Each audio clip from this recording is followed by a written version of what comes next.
2024 Pikes Peak 10K. This race is on Sunday, April 21st. This is the place, Shady Grove Metro Station Rail Redland Road in Deerwood, Maryland. Again, this is a 10K that we're going to be covering this year. This is the MCRRC Pikes Peak 10K. This is one of Montgomery Country Road Runners Club premier racing events. This is a 10K course. It's going to be a very, very fast course. It typically is. It can be affected by wind somewhat, but for the most part, it should be happy days for a lot of people. This is our course map, which we will, of course, dive into a little bit more in detail.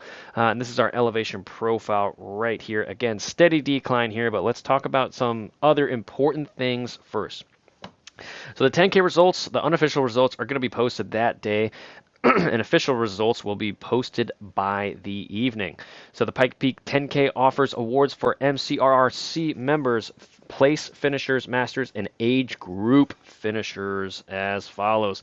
The first place is the male and female $200. That's an awesome award. First place open are going to be 300, second is 200, third place 150, fourth is 125, and the fifth place is 100. So if you're super fast, get yourself first and get yourself a pair of new shoes. Pretty awesome. Masters cash prize is first, $100 for the first male and female. Age groupers gift card prizes are going to be given to the first, second, and third place male and female of the following age groups: 15 to 19, 20 to 24, and that rolls up through 5 age bands all the way up to 75 and over. First place is a $50 gift card, second place is a $35, and third place is a $25 gift card. I assume it's just an Amazon or just a Visa, something like that, something easy. These awards are going to be distributed by the mail following the event also, so something that's also a little bit unique here. Refunds, deferrals, and transfers. There is no refund policy here, and to request it, you can hit up the a deferral or transfer. You can hit up the email that you see there. Packet pickup. They highly encourage you to visit the packet pickup on Saturday the 20th from 10 to 5 p.m. at RNJ Sports. Please come with your bib number. You can look it up at this direct link there. If you need someone else to pick up your packet pickup, that's fine. Just email them your registration confirmation email so there is less questions at the race. All right. Bag check. They specifically mention that they throw around their bags. Bring a durable one, not a kitchen bag or a trash bag. They say they're not durable enough. So be aware. Don't pack anything valuable in there. You're gonna if you want to do some additional clothes for your warm-up clothes before your race, they say to wear a pair of throwaway clothes for that. And you can even leave them on the side of the road. They're going to pick them up and carry them away for you, which is awesome. At your finish line, you just show them your race bib number, and that should match up with the bag, and it should be happy days after that. Pace teams, there's going to be everything from 43 minutes to an hour and 15 minutes, which is a 12:06 mile pace.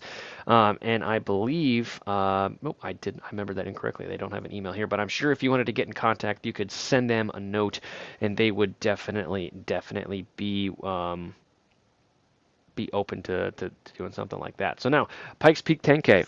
This is our 6.1 miles. This has 260 feet of elevation loss. This is an undulating downhill course. So previously I showed you the course map, which is bouncing around over here. We have a steady decline. This is a little bit more granular approach to it. Coming out of the gate here, we're going to be introduced to our sharp decline, one of the sharpest of the race here. This is a -2-ish%, and that is going to be met with some hostility for a lot of people. They're going to be going really, really fast, and I want you to go fast, but I want you to control that pace through this section here. As we start to go to this half a mile marker right here, we're going to ramp up a bit here. As we do that, this is going to be where your effort is likely going to peak early on in our race, especially for those first couple of miles for most people. If you are running this appropriately or correctly, this is going to be the opposite of what you want to do. You don't want your effort level to be skied right from the beginning. If you're staying with the group, that's one thing. But if you need another viable route, just run your pace here. As you get further through your race here, up to about that 0.6 mile marker here, this is going to be largely what you came for up until about 4.65. This is downhill / undulating downhill territory for the most part. It's going to be on a major road, so this is going to be Um, very open to the wind and the elements. If it is windy, if it's a headwind, I wouldn't expect a best time just because it's directly in one line right there. But you never know. If it's a tailwind, that would be the ultimate best weather forecast for you. And I'm hoping that it is, but don't expect it on race day. If it's there, use it. And if it's not, you're going to be battling a little bit more. If you are experiencing a 10 plus mile an hour headwind, then that kind of flattens out this route over here, and I would run it like a flat route after that. During this section here, your quads are going to start to get beat up. They're going to start to feel it a lot. Be very, very careful not to overdo it. You should be going fast. Power users, you might not be experiencing your peak power numbers or your threshold power, but your speed will be going a little bit faster than normal, and that's okay. Same thing with heart rate users. If your heart rate is pegged and you know, okay, this is what I should typically be running at that heart rate, don't be surprised if it's a little bit faster than usual. All right. And once you get to this marker here, the reason I've left that here is because this is going to be a huge point in the race.